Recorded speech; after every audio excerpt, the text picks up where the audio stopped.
మన అందరం ఎంతగానో ఎదురు చూస్తున్న వీకెండ్ రాకనే వచ్చేసింది. ఇంక నాగార్జున గారు వచ్చే రోజు కోసం అభిమానులు ఎంతగానో ఎదురు చూస్తారని చెప్పుకోవచ్చు.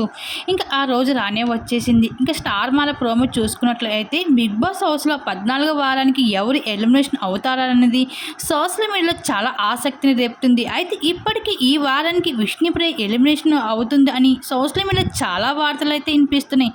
అయితే ఈ వారంలో అవినాష్ తప్ప మిగతా హౌస్ మెంట్స్ అందరూ కూడా నామినేషన్లో ఉండడం అయితే జరిగింది. ఇంక ఓటింగ్ ప్రకారం చూసుకుంటే డేంజర్ జోన్లో ఉన్నది కంటెస్టెంట్స్ రోహిణి, విష్ణుప్రియ. 90% వీళ్ళిద్దరూ ఒక్కరు మాత్రమే ఎలిమినేషన్ కావాలి. కానీ విష్ణుప్రియ ఎలిమినేషన్ అయినట్లుగా ఇన్ఫర్మేషన్ అవుతుంది. అయితే ఈ వారం రోహిణి అయితే ఎలిమినేషన్ అవుతుందనేసి అందరూ అనుకున్నారు. టాప్ 5 కంటెస్టెంట్స్ అనుకున్న విష్ణుప్రియ కూడా డబుల్ ఎలిమినేషన్ ద్వారా అయితే బిగ్ బాస్ హౌస్ని వదిలి బయటకు వచ్చేయడం జరిగింది. ఈ విధంగా 14వ వారంలో అయితే రోహిణి అలాగే విష్ణుప్రియ ఇద్దరు కూడా అయితే డబుల్ ఎలిమినేషన్ ద్వారా బిగ్ బాస్ హౌస్ని వదిలి బయటకు వచ్చేయడం జరిగింది. ఇంక ఈ వారం అయితే విష్ణుప్రియ టాప్ 5 కంటెస్టెంట్స్ అనుకున్న విష్ణుప్రియ కూడా ఈ విధంగా వచ్చేయడం అనేది షాకింగ్ విషయం అని చెప్పుకోవచ్చు.